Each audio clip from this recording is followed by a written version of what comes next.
guys, I'm really humbled and excited to report that we have reached 1 million views, and I greatly appreciate it. I appreciate you guys watching and commenting and hitting the like button and subscribing.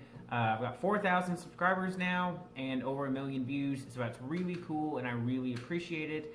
This really wouldn't have all worked out if it wasn't for you guys.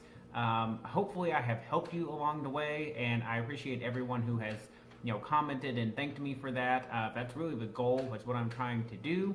I want to apologize for this video going up later than I said. So I said it was going to go up last Friday, and it is going up today because I had a very special surprise, which I promise it is extremely special. It'll be at the end of this video. We'll go over it. So stick around to the end because something big has happened for the channel and for me. And so I will share that with you guys at the end, but I promise I think it'll be worth the 1 week you guys had to wait for this. So I did an AMA just because a little way of trying to thank you guys and give you an opportunity to ask questions that maybe you haven't asked somewhere else. And so I'm going to go through the questions. I'm going to get everything set up. I've got my computer all ready to go, and we'll start running through some questions. All right, so question number 1 from Eric Blankenship is, do you recommend welding up the middle plenum holes in your intake and cutting the tower out of the inside? The answer to that is yes, I would recommend that if it's something that you feel like you can do yourself. I don't know if it's necessarily worth it to pay someone to do it, but if you or a friend can TIG weld and you can drill that out and do that, that's really great. Michael Gardner, who has a really awesome 350Z out of Canada, he did that with his plenum. What they did was they drilled out those holes with a hole saw and put in some metal plugs, and then they also crafted a larger neck off the top of the plenum so he could put a GM 90mm throttle body on it. Now obviously that's a little bit more involved, that's a lot more fabrication work, and I think these plenums are a little bit difficult to weld to because it's a cast piece and you're trying to weld something not cast to a cast aluminum, so it's a little bit difficult, but it's something that if you can do it, I think it'll help. I don't think the aluminum needs the extra support. You're not going to get a ton of extra flow out of it, but it should help open that plenum up a little bit. But while you're there doing that, you can do something kind of like what Mike did. You could maybe put a larger neck on it for a 75mm throttle body. That's a lot easier to put on our cars than the GM 88 or 90mm throttle bodies. Those don't adapt quite as well, and for most people you don't need a throttle body that big. You're better off sticking with the 75, which I do have a video of putting a 75mm throttle body on your 350Z for much cheaper than the aftermarket kits, so I'll link that down in the description as well, or probably up in the corner. Question number 2, this one was, what are the top 5 things to do when you first get your 350Z or G35? This one, I am going to produce a list later on of a top 10, and I've got that video kind of planned for the future, but I'll go ahead and give you a sneak peek of that, and I tried to cherry pick what my top 5 are. First and foremost, let's just assume that you're asking modifications. I would say top 5 things, if we're not talking modifications, is maintenance. These cars are much older now than they were when I got mine. Some of them are coming up on being 20 years old. So there's a lot of these that are neglected and need maintenance. So first and foremost, before you do any of the other things I say, make sure everything is up to date. Make sure that you've got all your coils and spark plugs are in order. You've got good oil in it. You're checking to see, does it need a rebuild? Because some of these, they're higher mileage and they're needing a refresh at this point. Make sure that your clutch isn't burnt out, that your differential has been serviced properly. All of the important things to make sure the car is going to function properly and can handle the modifications that you're going to add. So moving on to actual modifications, number 1, I've got an exhaust, because while they don't make a bunch of power on these cars, they really don't help that much. The stock exhaust is more than enough for 300 horsepower. The big thing is they're very quiet from the factory, and I think they need to be just a little bit louder. I wouldn't do any of the dual exhaust unless you'll be really obnoxiously loud, but a nice 3.5-inch single exhaust all the way back is more than enough for these cars. It'll make it just loud enough that you feel like it's a lot more of an exciting experience without waking up your neighbors. Number 2, I'm going to put at lowering springs, and the reason for that is, of course, you can go coilovers or you can do something crazy. I'm thinking this is first thing, and most people are going to buy these. It's more of a budget car for them now, so you don't want to just instantly go and drop in $1,000 to $2,000 to $3,000 on coilovers. So a nice set of lowering springs will drop the car down you know, if you're dropping it only like 3/4 of an inch, it's going to make it look much better, but at the same time, it's not going to just instantly blow your stock shocks. However, your stock shocks probably need to be replaced at this point anyway. So maybe going to a set of, you know, Coney yellows or some Eibach B6 struts would be a good idea. Or again, you could just go ahead and do some coilovers, but just lowering the car just a little bit, I think is really important on these. I think it really helps how they look. Number 3 is a front sway bar, and this order can kind of vary depending on what you want to do with the car, but a front sway bar will really help this car in the handling department because it is so front heavy. You know, having that front sway bar, it'll help the car rotate a little bit better, and it won't have it understeer quite as bad, because in stock form they kind of push a little bit. So a front sway bar, you don't really need the rear. You can leave the stock rear sway bar in unless you're going really crazy. But a front sway bar, that's a good simple upgrade that's not going to have pretty much any negative effects on how the car is comfort-wise, but it will help your handling quite a bit. So number 4, 5, and then an honorable mention, because I always seem to do that.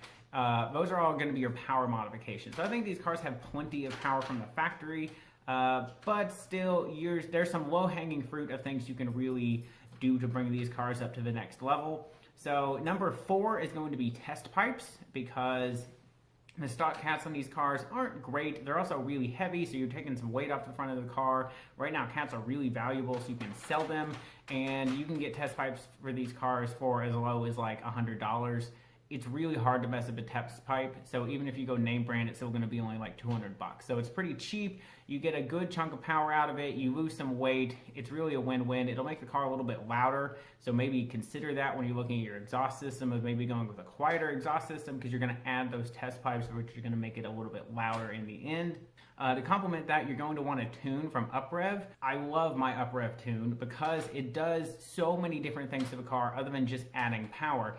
So it made it a little bit more lively. The throttle response was a little bit better. The way just the car acted in general, raising the red line. So the way I would do red lines on these cars is for a non-rev up DE, I would set a 7,200 RPM red line. For a rev up DE, I would do 7,500. And then for an HR, you could do like 7,800.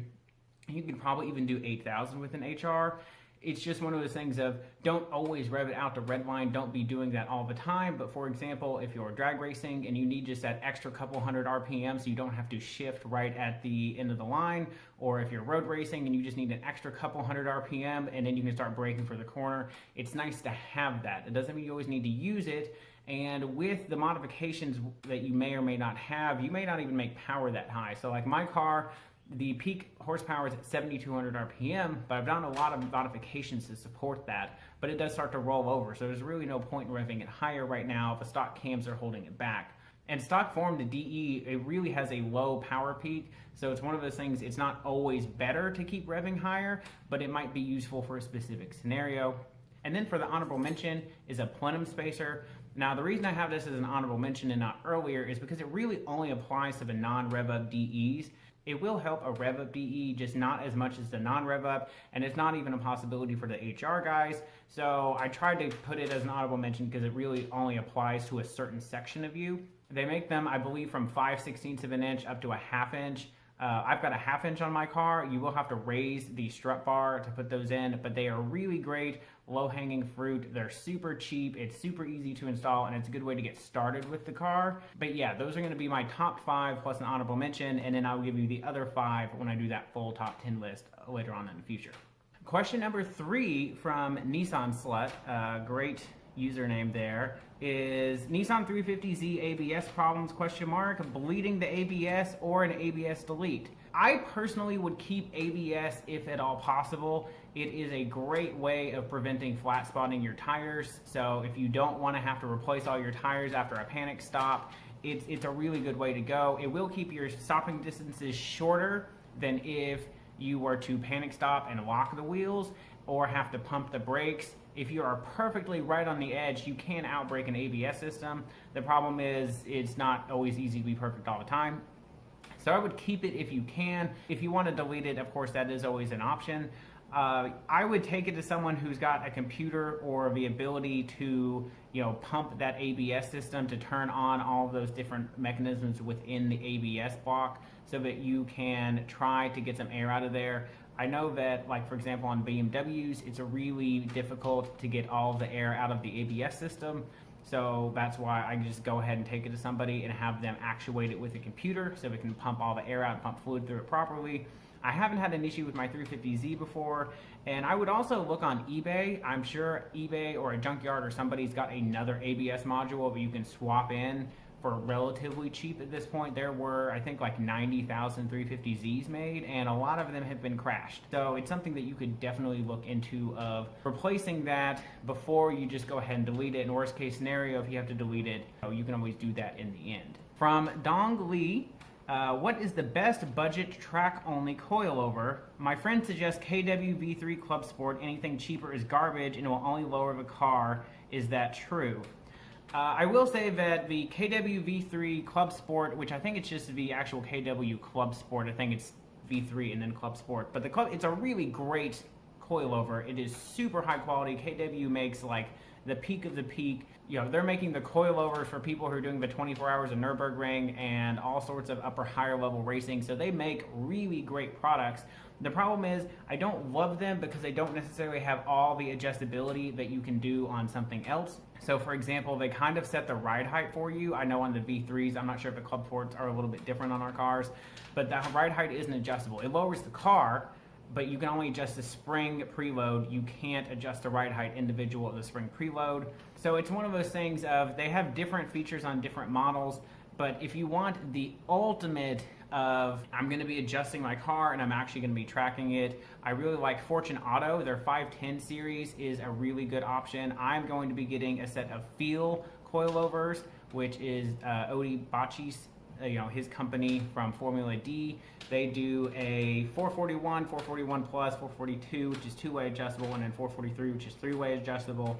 I'm going to go with the 441 plus, which is one-way adjustable, but I can change my ride height independent of spring preload. I can choose my spring rates. I can choose the damping to go along with that spring rate of, do I want it for a road course or drifting or whatever combination that I want. I can also go with a set of Swift springs, which are going to be lighter and they're going to handle the car better than a standard style spring. So one of those companies where it's a little bit more boutique and they work with each individual customer, but they also have a bunch of experience to kind of help you pick what's best for your car and your needs, is where I would personally go. I feel like the KWs are more for someone who is going to put it on their car and just leave them alone. But if you want to tinker at all, I don't think they're a good option for that.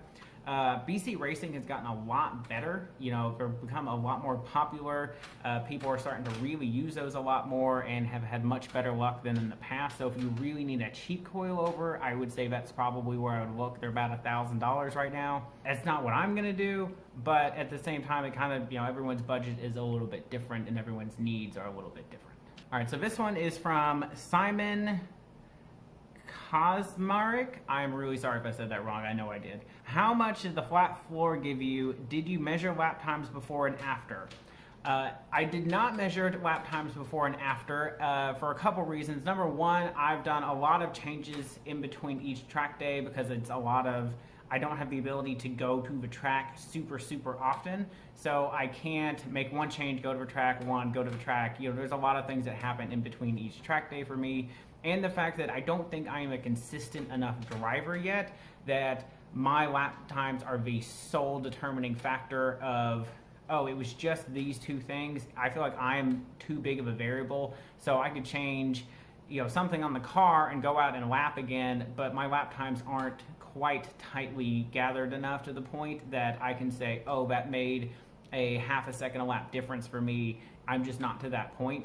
I can tell you, however, I was at Road Atlanta without the flat floor and with my different aero setup from like 2015 and drove there, and at the end of the back straight I could really feel the car starting to get light and it was really unnerving and it did not feel good. Whereas when I went back again in 2019, the car just hunkered down. So the faster I got, the more it felt squat and comfortable and composed, and it really started to feel like the car was just kind of wrapping around me and just settling in. So it's to the point where going down the back straight, I'm going, over 130 miles an hour and just casually looking at all of my gauges to make sure that nothing's overheating before I hit the braking point. So it really changed the way the car feels, kind of the characteristics of the car, as it goes faster and faster. So somewhere like Roebling Road, where I'm getting up really high in the speeds, over 130, Road Atlanta, places like that, it really made a big difference. The shorter and quicker track, something like Atlanta Motorsports Park, I don't think it's going to make as big a difference for me. But still, it's something I can always recommend, because a flat floor is, you're going to have no negatives. You're going to have no drawbacks to that other than a little bit of weight, but that weight is at the very bottom of the car. So it's really not even a negative at that point, because it will lower your center of gravity. So I can 100% recommend doing a flat floor. Just keep in mind where things are hot, so like your transmission and your exhaust, just kind of keep an eye on that so you can keep some airflow under there so you're not cooking things that you don't want cooked. And the last question is from Track Newbie, and that was from Instagram. And have you ever wanted to change up and track a different car? So the answer to that is yes and no. I never really had any intention or desire to get rid of a 350Z. At this point, I am way too deep into this and have way too many things that I still want to do with the car that I would really never think that I would get rid of it. There are a bunch of other cars I have really daydreamed about though. One of them is a Porsche Cayman. I would love to do a track build with like a 987.2 Cayman S. I think they're wonderful cars. I've driven a couple and really love them, and I think they would be great with like a PDK. You just strip everything out. I don't really have to do anything with brakes, just get some two-piece rotors and some pads. I don't really have to do anything with the Porsche PASM suspension, just some slight modifications for track work, so maybe get some shorter springs for it. And then really just ever so slightly adjusting the power. So maybe if like some headers and exhaust, just make it a little bit louder and free that up a little bit. But really, I think it'd be a wonderful thing to drive on track. It's just, I've already got a 350Z that's built for track. I don't need multiple track cars. Another one I've daydreamed about a lot is an E36 M3. Those have really grown on me in the last couple of years. I'd love to do one with like a big, white car with huge M stripes on it. I think that'd look really cool. Something with like an S54 in it would be really cool. Or even like an S65 swap would be insane. I don't think there's any way you're getting an S65 under the hood of an E36 M3 without some huge modifications.